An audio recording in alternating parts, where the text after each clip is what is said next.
Bayangkan, kalau satu negeri yang kaya dengan minyak dan gas, yang hasilnya mencecah triliun ringgit, trilionnya bukan bilion, tetapi rakyatnya masih ramai yang hidup susah, jalan kampung masih berlubang, sekolah daif masih lagi berdiri, dan kadar kemiskinan masih lagi tinggi.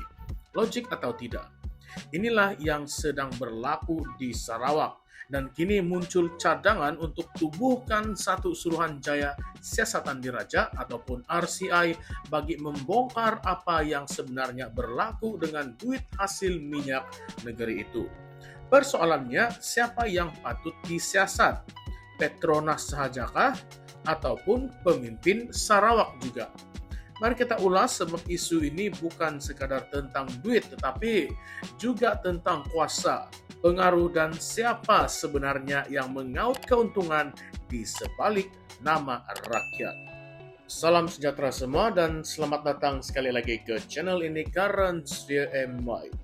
Baiklah, bekas Menteri Undang-Undang Zaid Ibrahim menyokong cadangan seorang senator Sarawak untuk menubuhkan RCI bagi menyiasat bagaimana Petronas mengurus lebih 1 triliun ringgit keuntungan yang dikaut daripada minyak dan gas negeri itu.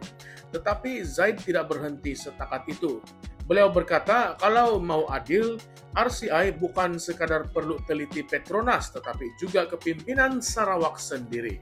Standar kebertanggungjawaban, kata Zaid, mestilah sama. Kalau Petronas diminta telus, pemimpin negeri pun kena jawab. Dan soalan pokok yang Zaid lontarkan sangatlah tajam. Kata beliau, mengapa walaupun dengan kekayaan minyak bernilai triliun ringgit, rakyat Sarawak masih lagi terpinggir, terutamanya komuniti luar bandar dan juga pribumi. Pikirkan betul-betul.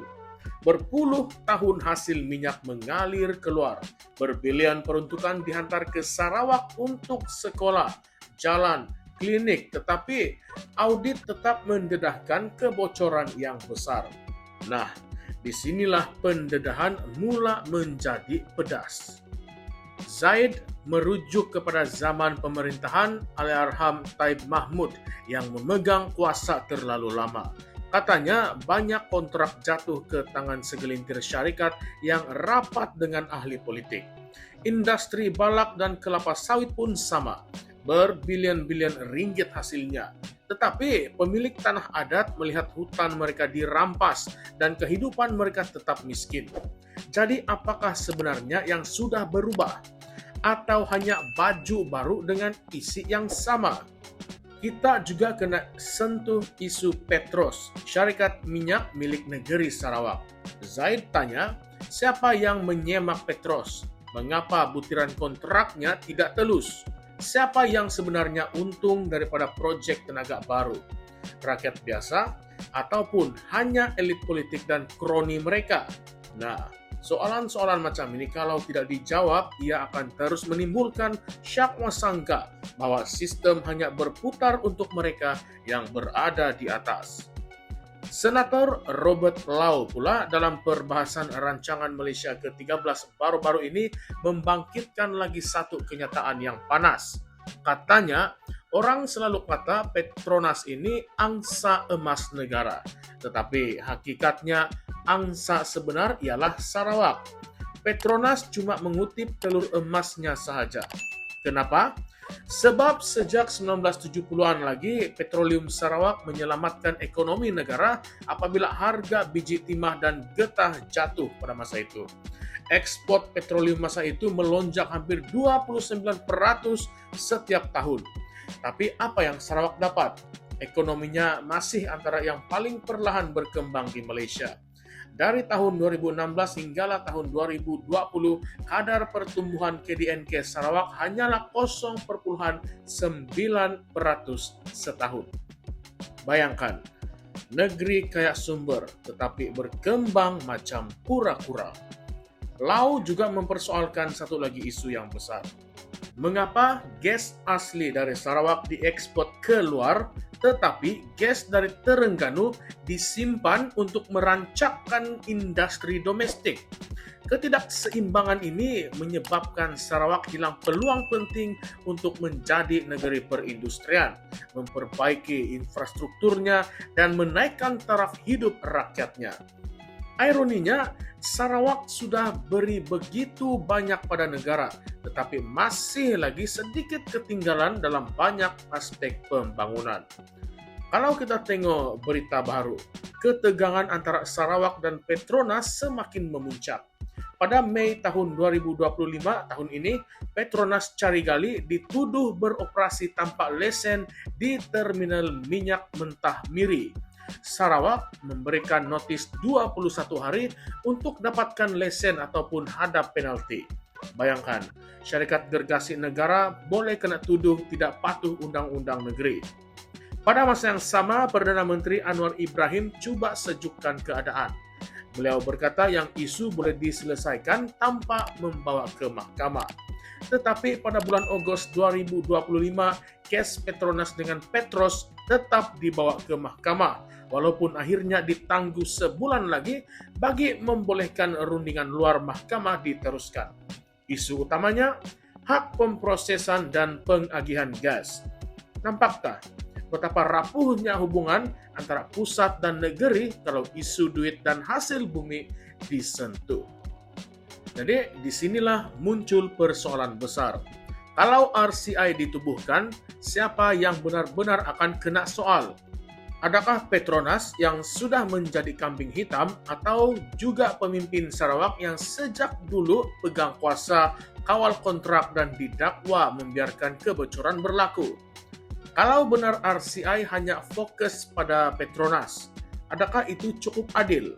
Atau sebenarnya ini adalah peluang untuk membersihkan image sesetengah pihak sambil pihak lain terus terselamat? Lebih kontroversi lagi, adakah sebenarnya ada deal senyap selama ini? Negeri bagi hasil, pusat bagi kontrak. Kroni di dua-dua belah yang dapat untung. Rakyat luar bandar pula dapat apa? Janji pembangunan yang sampai sekarang masih lagi tergantung.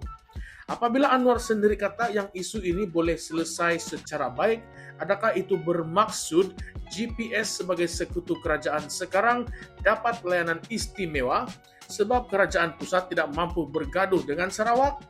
Bukankah itu juga satu bentuk kompromi politik atas nama kuasa?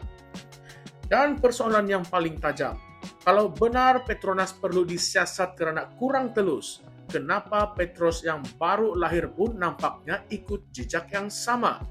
Adakah rakyat akan dapat hasil sebenar daripada kekayaan minyak ini?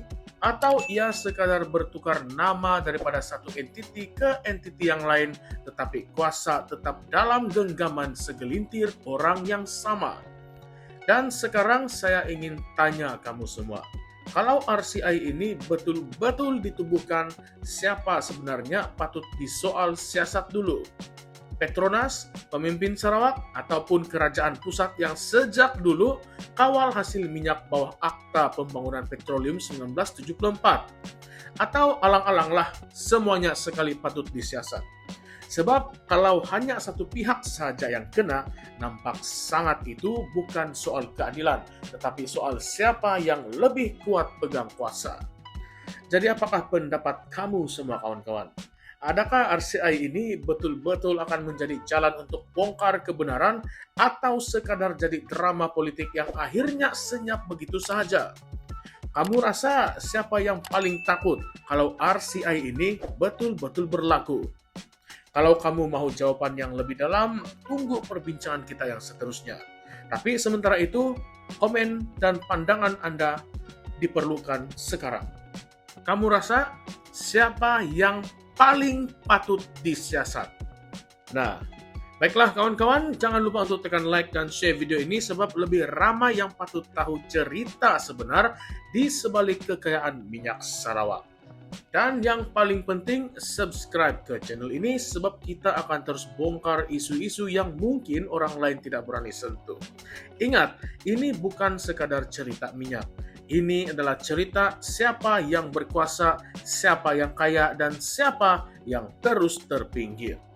Baiklah semua, salam sejahtera dan salam reformasi, salam perjuangan. Kita jumpa lagi di konten yang seterusnya. Sekian sahaja, terima kasih.